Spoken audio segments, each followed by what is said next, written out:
I stood there in the centre of the wreckage of the inn, giggling with glee at the bewildered look on Gowry's face.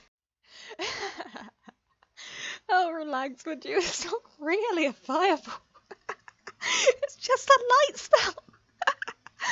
Oh, goodness. The look on your face. Hey, that wasn't funny. Oh, come on, it's a little funny. Huh? I felt a firm tap on my shoulder. Oh, fuck. I turned around to see the innkeeper, whose expression painted the picture of someone who did not find humour in the situation. So, young lady, what are you planning on doing about all of this? He gestured to the room. 5 tables, 14 chairs, 8 oil lamps, a window, the door, and a painting of my grandmother. Well, you see... Plus there's the bill for the cleaning, the removal of bodies, the detergent to get the blood out of the floor. The inn did resemble more of a slaughterhouse than a tavern. He leaned in closer. And the cutlery and crockery also destroyed. Oof. Yes, about that. Do you have the money for this, young lady? Heck, I couldn't blame this guy for being so pissed. If this had been my inn, I wouldn't be calling for a bill, I'd be calling for the person's head. Still, I had just decimated an army of trolls and had no energy left to get lectured. I put on my best remorseful face. Well, mister, I guess I can. I hate to admit it, but sometimes it pays off to look young and naive. Oh? I know me and my companion caused you a lot of trouble, but... I lifted my chin to look doe-eyed at the old man. If I hadn't done anything, they would have killed us. I slipped my hand behind my back and took off my gloves, stuffing them into my pocket. The old guy's scowl softened. Oh, I see. Playing right into my hands. Perhaps. I drew 3 gemstones from my pocket but kept them concealed in my fist. Perhaps you'll accept these as an apology? I grasped the old man's wrist with my free hand, and with my other held the gemstones against his palm. He still couldn't see what I was holding, though he might have guessed from how it felt. But the important thing was to maintain eye contact. I couldn't allow him to avert his eyes from my gaze. I kept his eyes fixed on mine as I held his wrist in a gentle embrace. God, sleazy guys are the easiest to manipulate. You can probably imagine what effect this was having on him. Oh, young lady. Please understand. I understand that this offering is inadequate, but it's the best I can do. I bit my cheeks so my eyes would well up a little.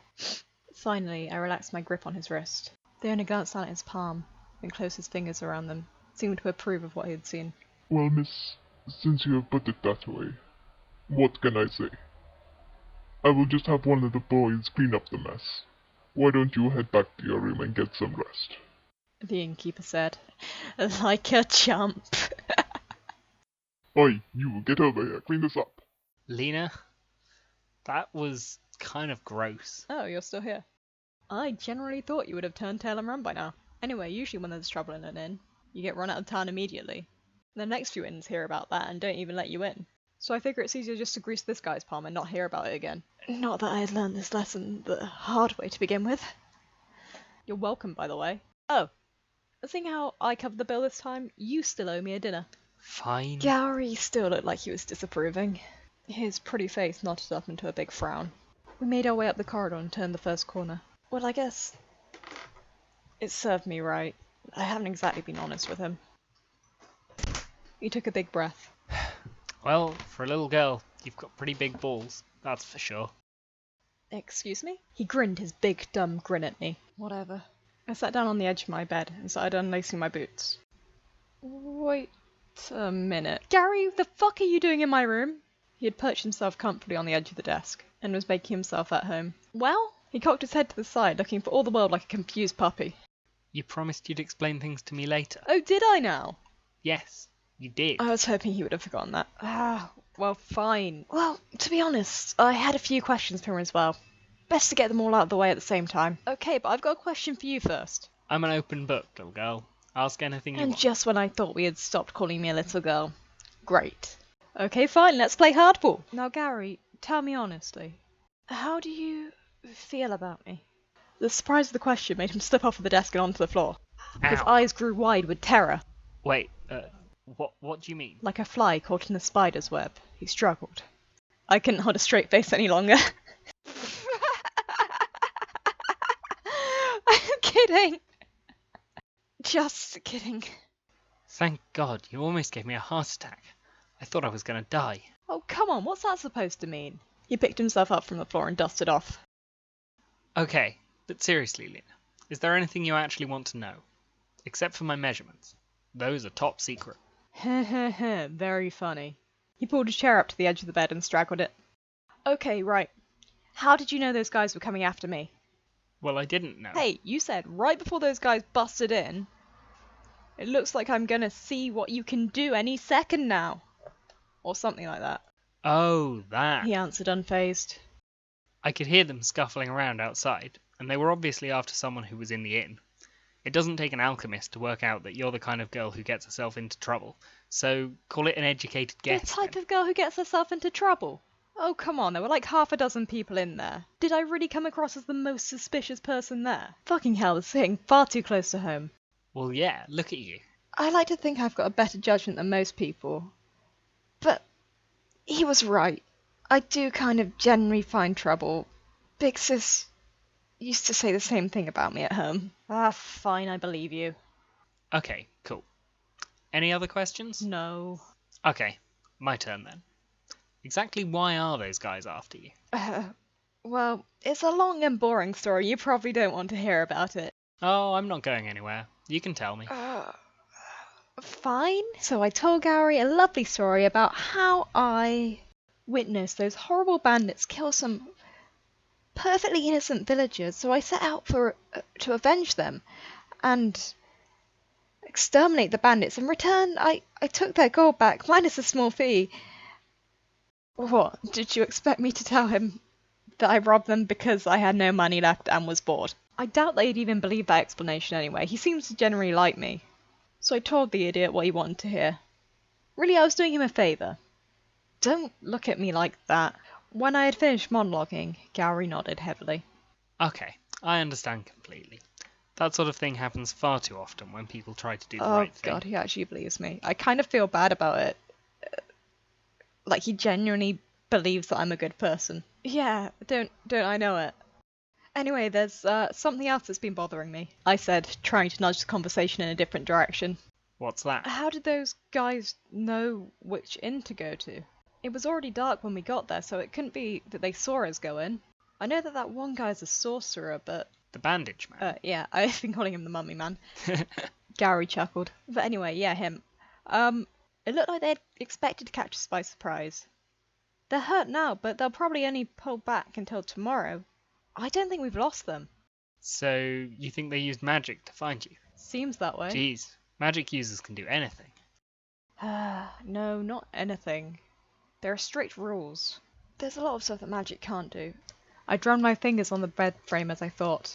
The mummy man must have put a magic mark on something before I took it. It's probably how they're tracking me. Without a beacon of some kind, even the best sorcerers can't track people easily. A beacon? Like a bird has? I swear to God I'll throw you out the window. It was a joke. I get it, really. But do you, though? Besides, I doubt that you can lift me. Do you want to wager your life on that? Someone was knocking on the door. Without communicating, as if by instinct, Gary and I took up positions either side of the door. Who is it? I called out sweetly. I swear to God if it's that innkeeper and he wants anything other than the gems I gave him, I'm burning this place to the ground. Understood. I'm simply someone who wishes to make a transaction. I will pay you whatever price you name for the object that you possess, said a voice from the other side of the door. Will you pardon us if we think you sound a tad suspicious? Understandable. I don't suppose that if I were in your position, I would open the doors either. Whew, you are not inspiring confidence, buddy. So your advice to us is to not let you in? I am merely being honest.